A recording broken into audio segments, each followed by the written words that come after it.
Well, hello there, how is everyone? I hope you're all well on this fantabulous Sunday. It's the end of the week, or is it the beginning of the week? Some people think Sunday's the end, some people think Sunday's the beginning. I think it is officially the beginning of the week. Sunday is the first day of the week. I don't know, and why am I talking so long about whether it's the beginning or the end of the week? It's Sunday, the day of rest, but not everyone's resting.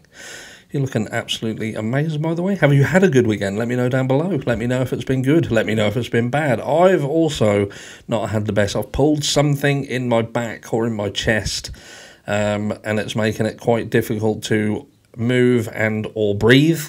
But anyway, enough of that. Because this video is talking about none other than Ann Taylor, but not in the Idaho 4 case. We're not talking about the Idaho 4 case today. We will talk about the Idaho 4 case as and when things that are worthy of speaking about come up, not just, how can I say, regurgitating old stuff. But somebody sent me an article the other day about Ann Taylor, and it raised my eyebrows somewhat. It was reference and advocation for a bill opposing the death penalty in certain cases, and we're going to get onto that. We're going to look at it, but I've been interested in the death penalty debate since I was at high school. My examination in English was based on the death penalty in the US, and you know, I've always struggled with the finality of it. What I mean is, it's given humans the power to legally, technically, kill another human. And I think there's a place for it. But if you're going to do it, my mentality is it should be blanket across the entire world. Something that finite should be uniform with the world, not just specific places.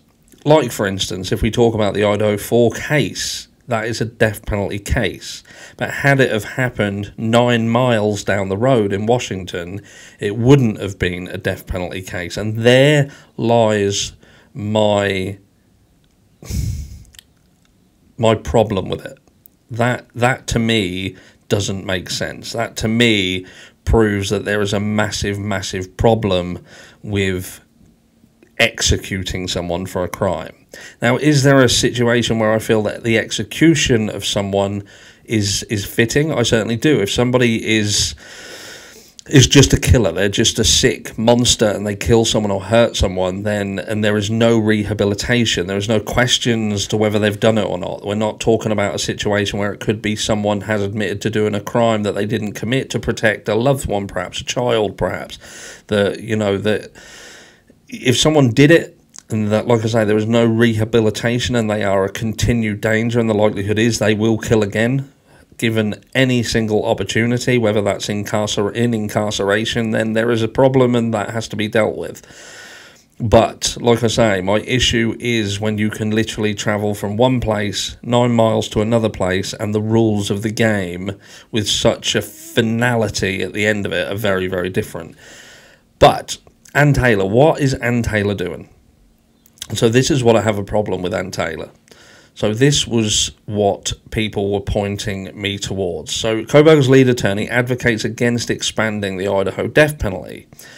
Boise, the lead attorney for Brian Coburg, the man charged with killing 4 University of Idaho students, urged state lawmakers to oppose a bill that proposed expanding the defendants who would qualify for the death penalty. Ann Taylor, chief of the Kootenai County Public Defender's Office, appeared before the Idaho Senate Committee last week to argue the state was not in a position to shoulder an increase in its number of capital punishment-eligible criminal cases. Taylor, who has led her office since 2017, was assigned to the Coburger case after his arrest in December 2022. The proposed law Taylor testified against sought to make certain sex crimes against children under the age of 12 punishable by death, a possible sentence ruled unconstitutional by the US Supreme Court.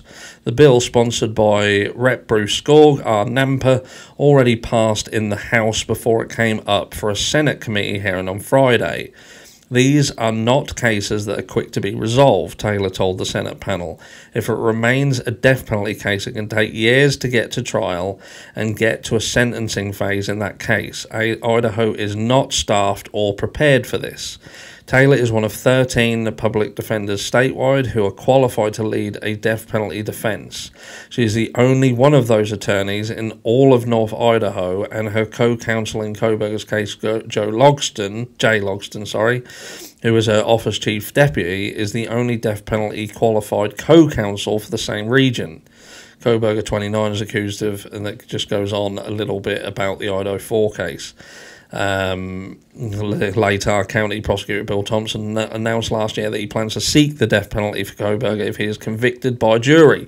Prosecutors have 60 days from the point a plea is entered to issue their notice of intent on whether they will pursue capital punishment. We know that, and that just carries on talking about that. So what do we got here? Taylor drew scrutiny last year after the Idaho Statesman reported she was actively representing a parent to one of the student's victims when she was appointed to represent Kohberger. Taylor quickly conflicted out of representing that victim's family member and argued any potential ethical issues were resolved during a closed-door court hearing on the matter a month after she was assigned to Kohberger's case. At that hearing, Kohberger endorsed keeping Taylor on as his lead public defender. Is that going to turn out to be a mistake? The jury's still out on that. No pun intended. But no, so she is advocating to prevent the charges being brought forward in terms of the harm, of this nature to children under 12 being covered by a death penalty. I think it's a fantastic idea in this case. I know it seems a stark contrast to what I said at the beginning of this video, but this is why. I feel that that could potentially act as enough of a deterrent.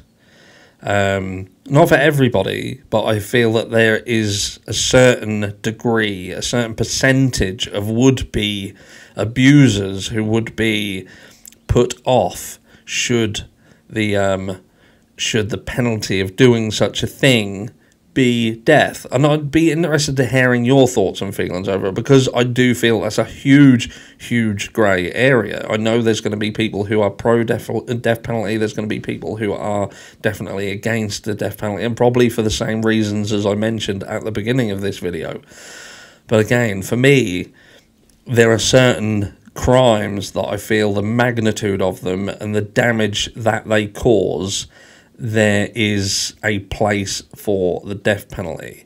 And I do feel that, again, if you have someone who is willing to do harm to children of such, of any child, especially younger children who are completely defenseless, and we've seen multiple of these cases crop up. We're literally talking about the Madeline Slotto case as we speak.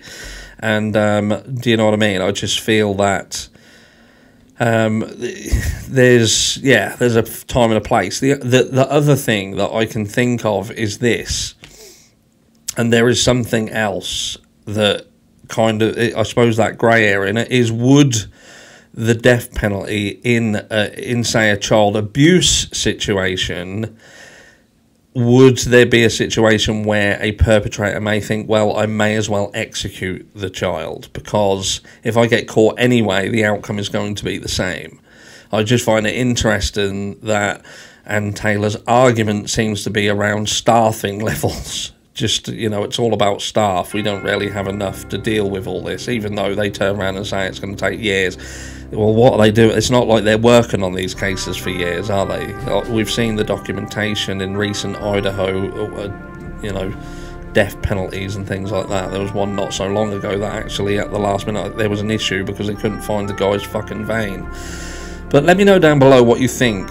I'd be interested to hear your take on it, especially you guys who are in the US and this is kind of on your doorstep, especially people who are around the Idaho area. What are your take on it, and what do you feel about Ann Taylor being someone who is seemingly advocating for it, but her excuse is seemingly an administration one, and the ability to do the written work? hashtag no report. Let me know down below, and I'll catch you all in the next one.